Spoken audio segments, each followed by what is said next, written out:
அஸ்ஸலாமு அலைக்கும் ஃப்ரெண்ட்ஸ், வாங்க இன்றைக்கி நம்ம சூப்பரான ஒரு சிக்கன் சுக்கா வறுவல் எப்படி செய்கிறதுன்னு பார்க்கலாம்.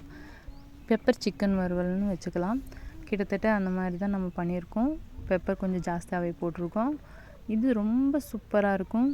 சாப்பாடு, அதுக்கப்புறம் நம்ம சப்பாத்தி, பரோட்டா, பின்ன இட்லி, தோசை இந்த மாதிரி எல்லாத்துக்குமே செம்மையான ஒரு சைடிஷ் இது. வாங்க ஃப்ரெண்ட்ஸ், எப்படி செய்கிறதுன்னு பார்க்கலாம். இதுக்கு நான் வானலில் 4 ஸ்பூன் எண்ணெய் போட்டிருக்கேன்.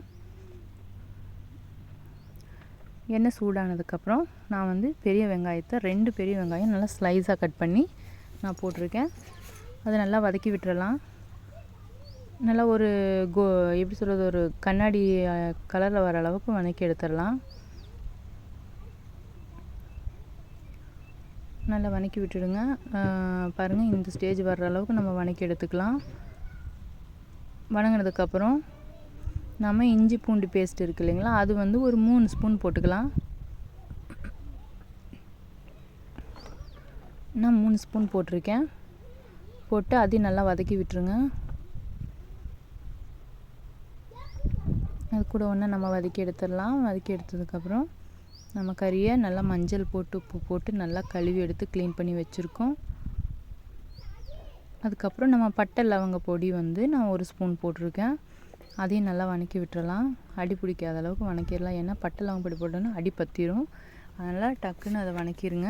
அதுக்கப்புறம் உடனே நம்ம தக்காளி போட்டுடலாம். நான் ஒரு தக்காளி நல்லா பொடி பொடியாக கட் பண்ணியிருக்கேன். அதையும் போட்டுக்கலாம். அது நல்லா வதங்கி வந்துடட்டும். தக்காளி வதங்கிடும். அதுக்கப்புறம் நம்ம ஒரு 1/2 ஸ்பூன் மஞ்சத்தூள் போட்டுக்கலாம். மஞ்சத்தூள் நிறையா தேவையில்லை, ஏன்னா நம்ம கறியில் கூட மஞ்சத்தூள் போட்டு தான் கழுவி இருக்கும். அதனால் அவ்வளோக்கா தேவையில்லை. கறிக்கு வேணுங்கிற அளவுக்கு உண்டான உப்பு நான் முதல்லையே போட்டுடுறேன். அப்போ தான் அந்த மசாலாலெல்லாம் உப்பு பிடிக்கும். அதுக்கப்புறம் நம்ம கழுவி வச்ச கறியை போட்டுக்கலாம். போட்டுட்டு அதையும் நல்லா நம்ம பிணைஞ்சு மசாலாவில் கூட ஒன்றா நம்ம கழுவி எடுத்து வச்ச கறியை நம்ம அது கூட ஒன்றா போட்டு மிக்ஸ் பண்ணிக்கலாம். நான் 1 கேஜி கறி எடுத்திருக்கேன் ஃப்ரெண்ட்ஸ். நான் கொஞ்சம் சின்ன சின்ன துண்டாக தான் எடுத்திருக்கேன். குழந்தைங்களுக்கு தகுந்த மாதிரி பீஸாக தான் எடுத்திருக்கேன். நான் 3 ஸ்பூன் சிக்கன் மசாலா தூள் போட்டுக்கிறேன். 3 ஸ்பூன் பெப்பர் பொடி போட்டுக்கிறேன். நான் பவுடராக வாங்குறதில்ல, நான் முழுசாகவே வாங்கி நான் அதை பொடி பண்ணி எடுத்து வச்சுருக்கிறேன். ஏன்னா அதில் நல்லா காரம் இருக்கும், ஒரிஜினலாட்டியாக இருக்கும். அதனால் நான் அது போட்டு நல்லா வதக்கிக்கிறேன். நல்லா வதங்கி வந்துடட்டும். எல்லாமே மசாலா கூட ஒன்றா ஃபுல்லாக நல்லா பரட்டி விட்டுருங்க. ஒரு 5 மினிட்ஸ் பரட்டி விட்டுக்கிட்டே இருங்க. அதுக்கப்புறம் ஒரே 1 ஸ்பூன் மிளகாத்தூள் போட்டுக்கலாம். அதிகமாக வேணாம். அதையும் போட்டு நல்லா பரட்டி விட்டுருங்க. நல்லா 2 பக்கமும் நல்லா திருப்பி நல்லா பரட்டி விட்டுருங்க. அதுக்கப்புறம் நம்ம கறி வேகணும் இல்லைங்களா, அதுக்கு வேண்டி நாம் ஒரு 1/2 கிளாஸ் தண்ணி போட்டால் போதும். அதிகமாக போட தேவையில்லை. ஏன்னா இது சுக்கா வறுவலாக தான் நம்ம ரெடி பண்ணுறோம். அதனால் இதுக்கு அதிகமாக நம்ம தண்ணி போட தேவையில்லை. ஃபுல்லாக போட்டு நல்லா கொதிக்கட்டும்.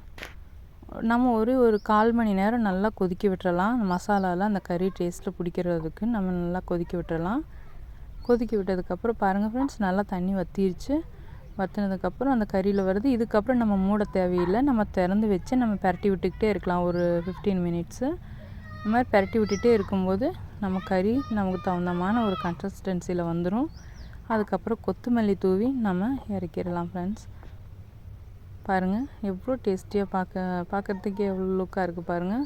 இது சப்பாத்தி பரோட்டாக்கெல்லாம் வேறு லெவல் டேஸ்ட்டாக இருக்கும். கண்டிப்பாக இதை ட்ரை பண்ணி பார்த்துட்டு பிடிச்சிருந்தால் லைக் பண்ணுங்கள், ஷேர் பண்ணுங்கள், சப்ஸ்கிரைப் பண்ணுங்கள் ஃப்ரெண்ட்ஸ். என் சேனலுக்கு கிச்சன் வித் மீ 710 அதுதான் என்னோடய சேனல். என்னோடய சேனலில் நிறையா வீடியோ போட்டிருக்கேன். எல்லாம் போய் பாருங்கள் ஃப்ரெண்ட்ஸ். ஷார்ட்ஸ் வீடியோஸ் எல்லாம் நல்லா குட்டி குட்டி வீடியோஸ், நல்லா அழகான உங்களுக்கு பிடிச்ச மாதிரியே வீடியோஸ் எல்லாம் போட்டிருக்கேன். அதையும் போய் பாருங்கள் ஃப்ரெண்ட்ஸ். இந்த டிஷ் உங்களுக்கு பிடிச்சிருந்ததுன்னா லைக் பண்ணுங்கள், ஷேர் பண்ணுங்கள், சப்ஸ்கிரைப் பண்ணுங்கள், கண்டிப்பாக கமெண்ட் பண்ணுங்கள் ஃப்ரெண்ட்ஸ். தேங்க்ஸ் ஃபார் வாட்சிங்.